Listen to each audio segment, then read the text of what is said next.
Hi friends, ಎಲ್ಲರೂ ಹೇಗಿದ್ದೀರಾ? ಎಲ್ಲರೂ ತುಂಬ ಚೆನ್ನಾಗಿದ್ದೀರಾ ಅಂತ ಭಾವಿಸ್ತೀನಿ. ಇವತ್ತು ನಾನು 2 ಕಪ್ ಅಕ್ಕಿ ಹಿಟ್ಟನ್ನು ಬಳಸ್ಕೊಂಡು ಗರ್ಗರಿಯಾದ ನಿಪ್ಪಟ್ಟನ್ನು ಹೇಗೆ ಮಾಡೋದು ಅಂತ ತೋರಿಸ್ಕೊಡ್ತೀನಿ ಬನ್ನಿ. ಇಲ್ಲಿ ನೋಡಿ, ನಾನಿಲ್ಲಿ ಒಂದು ಬೌಲ್ಗೆ 2 ಕಪ್ ಅಕ್ಕಿ ಹಿಟ್ಟನ್ನು ಹಾಕೋತಾ ಇದ್ದೀನಿ. 2 ಕಪ್ ಅಕ್ಕಿ ಹಿಟ್ಟಿಗೆ 1 ಸ್ಪೂನ್ ಜೀರಿಗೆಯನ್ನು ಹಾಕ್ತೀನಿ. 1 ಸ್ಪೂನ್ ಜೀರಿಗೆ, ಒಂದು 1/4 ಸ್ಪೂನ್ ಅಜ್ವಾನವನ್ನು ಹಾಕ್ತಾಯಿದ್ದೀನಿ. 1/4 ಸ್ಪೂನ್ ಅಜ್ವಾನ. ಇವಾಗ ನಾನು ಒಂದು 1/4 ಕಪ್ ಆಗುವಷ್ಟು ಹುರಿಗಡಲೆ ಮತ್ತು 1/4 ಕಪ್ ಆಗುವಷ್ಟು ಶೇಂಗಾವನ್ನು ಹುರಿದು ಇಟ್ಕೊಂಡಿದ್ದೆ. ಅದನ್ನು ಇವಾಗ ಮಿಕ್ಸಿಯಲ್ಲಿ ಪೌಡ್ರ್ ಮಾಡಿ ಇಟ್ಕೊಂಡಿದ್ದೀನಿ. ಈ ಥರ ಸ್ವಲ್ಪ ತರಿಯಾಗೇ ಇರಬೇಕು, ತುಂಬ ಪೌಡ್ರ್ ಮಾಡಬಾರ್ದು. ಅದನ್ನು ಇವಾಗ ಇದಕ್ಕೆ ಸೇರಿಸ್ತಾ ಇದ್ದೀನಿ. ಅದ್ರ ಜೊತೆಗೆ 1 ಸ್ಪೂನ್ ಖಾರದ ಪುಡಿಯನ್ನು ಹಾಕ್ತಾಯಿದ್ದೀನಿ. ರುಚಿಗೆ ತಕ್ಕಷ್ಟು ಉಪ್ಪು ಮತ್ತು ಚಿಕ್ಕದಾಗಿ ಕಟ್ ಮಾಡಿ ಇಟ್ಕೊಂಡಿರುವಂತಹ ಕರಿಬೇವನ್ನು ಸಹ ಸೇರಿಸ್ತಾ ಇದ್ದೀನಿ.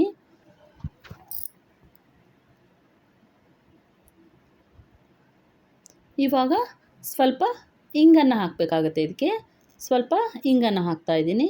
ನಂತರ ನಾನು ಇದಕ್ಕೆ 1 ಸ್ಪೂನ್ ಆಗುವಷ್ಟು ಬಿಳಿ ಎಳ್ಳನ್ನು ಸೇರಿಸ್ತಾ ಇದ್ದೀನಿ. 1 ಸ್ಪೂನ್ ಬಿಳಿ ಎಳ್ಳು. ಇದಿಷ್ಟನ್ನು ಹಾಕಿ ಇವಾಗ ಇದನ್ನು ನಾವು ಚೆನ್ನಾಗಿ ಮಿಕ್ಸ್ ಮಾಡ್ಕೋಬೇಕಾಗುತ್ತೆ.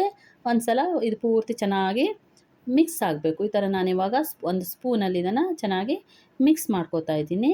ಇವಾಗ ಇದಕ್ಕೆ ನಾನು ಒಂದು 4 ಸ್ಪೂನ್ ಎಣ್ಣೆಯನ್ನು ಚೆನ್ನಾಗಿ ಕಾಯಿಸಿಟ್ಟಿದ್ದೀನಿ. ಇದನ್ನು ಇವಾಗ ಚೆನ್ನಾಗಿ ಕಾದಿರೋ ಎಣ್ಣೆಯನ್ನು ಇವಾಗ ಇದಕ್ಕೆ ಸೇರಿಸಿ ಇದನ್ನು ಒಂದು ಸಲ ಚೆನ್ನಾಗಿ ಮಿಕ್ಸ್ ಮಾಡಬೇಕಾಗುತ್ತೆ. ಫ್ರೆಂಡ್ಸ್, ನೀವು ಯಾರೆಲ್ಲ ನನ್ನ ಚಾನಲನ್ನು ಸಬ್ಸ್ಕ್ರೈಬ್ ಮಾಡದೆ ನೋಡ್ತಾ ಇದ್ದೀರಲ್ವ, ದಯವಿಟ್ಟು ನನ್ನ ಚಾನಲನ್ನು ಸಬ್ಸ್ಕ್ರೈಬ್ ಮಾಡ್ಕೊಳ್ಳಿ. ನಿಮಗೇನಾದರೂ ನಾನು ಮಾಡುವಂತಹ ವಿಡಿಯೋಗಳು ಇಷ್ಟ ಆದರೆ ದಯವಿಟ್ಟು ನನ್ನ ವಿಡಿಯೋಗೆ ಒಂದು ಲೈಕ್ ಮಾಡಿ ಸಪೋರ್ಟ್ ಮಾಡಿ ಫ್ರೆಂಡ್ಸ್. ಇವಾಗ ನೋಡಿ, ನಾನು ಚೆನ್ನಾಗಿ ಕಲಿಸ್ಕೊಂಡಿದ್ದೀನಿ. ಇವಾಗ ಇದಕ್ಕೆ ನೋಡಿಕೊಂಡು ಸ್ವಲ್ಪ ನೀರು ಹಾಕೋತಾ ಇದನ್ನಿವಾಗ ಕೈಯಲ್ಲಿ ಕಲಿಸ್ಕೋತಾ ಬರಬೇಕಾಗುತ್ತೆ. ಇದನ್ನಿವಾಗ ಚಪಾತಿ ಹಿಟ್ಟಿನ ಹದಕ್ಕೆ ನಾವು ಕಲಿಸ್ಕೋಬೇಕಾಗುತ್ತೆ. ನೀರನ್ನು ನೋಡ್ಕೋತಾ ಹಾಕ್ತಾ ಬನ್ನಿ. ಒಂದೇ ಸಲ ನೀರನ್ನು ಹಾಕಬೇಡಿ, ತೆಳ್ಳಗಾಗ್ಬಿಡುತ್ತೆ. ಸೊ ನೋಡ್ಕೋತಾ ನೀರು ಹಾಕಿ ಇವಾಗ ಕಲಿಸ್ಕೊಳ್ಳಿ. ಚೆನ್ನಾಗಿ ಕೈಯಲ್ಲಿ ಕಲಿಸ್ಕೋಬೇಕಾಗುತ್ತೆ.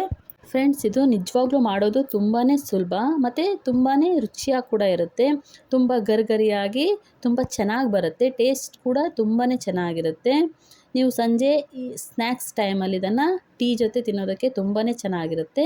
ಟ್ರೈ ಮಾಡಿ ಫ್ರೆಂಡ್ಸ್. ಇಲ್ಲಿ ನೋಡಿ, ನಾನಿವಾಗ ಅದರಲ್ಲಿ ಚಿಕ್ಕ ಉಂಡೆಯನ್ನು ಮಾಡ್ಕೊಂಡಿದ್ದೀನಿ.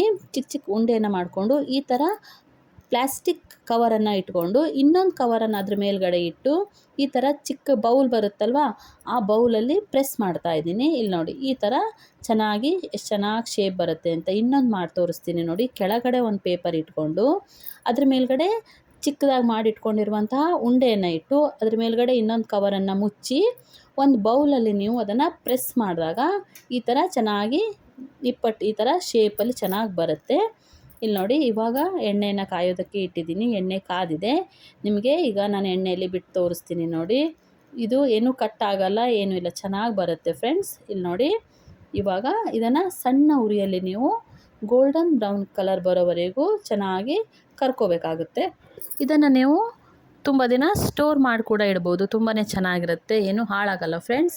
ಇಲ್ಲಿ ನೋಡಿ, ಸಣ್ಣ ಉರಿಯಲ್ಲಿ ನಾನೀಗ 2 ಕಡೆ ಇದನ್ನು ಚೆನ್ನಾಗಿ ಬೇಯಿಸ್ಕೋತಾ ಇದ್ದೀನಿ. ನಿಮ್ಮ ಮನೇಲಿ ಕೇವಲ 2 ಕಪ್ ಅಕ್ಕಿ ಹಿಟ್ಟಿದ್ರೆ ಸಾಕು. ನೀವು ಇದನ್ನು 10 ನಿಮಿಷದಲ್ಲಿ ದಿಢೀರ್ ಅಂತ ಹೇಳಿ ಸ್ನ್ಯಾಕ್ಸ್ ಟೈಮಲ್ಲಿ ಇದನ್ನು ರೆಡಿ ಮಾಡ್ಕೋಬೋದು.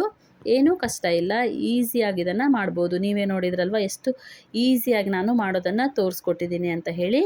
ನೀವು ಕೂಡ ಮನೇಲಿ ಇದನ್ನು ಒಂದು ಸಲ ಟ್ರೈ ಮಾಡಿ ನೋಡಿ. ಮನೆಯಲ್ಲಿ ಮಕ್ಕಳಿಗೆ, ದೊಡ್ಡವರಿಗೆ ಎಲ್ರಿಗೂ ತುಂಬಾ ಇಷ್ಟ ಆಗುತ್ತೆ. ಇದನ್ನು ಮಾಡಿ ನನಗೆ ಹೇಗೆ ಬಂದಿದೆ ಅಂತ ಕಮೆಂಟ್ ಮಾಡಿ ತಿಳಿಸಿ. ನಿಮ್ಮೆಲ್ಲರಿಗೂ ನಾನು ಮಾಡಿರುವಂತಹ ಈ ವಿಡಿಯೋ ಇಷ್ಟ ಆಗಿದೆ ಅಂತ ಭಾವಿಸ್ತೀನಿ.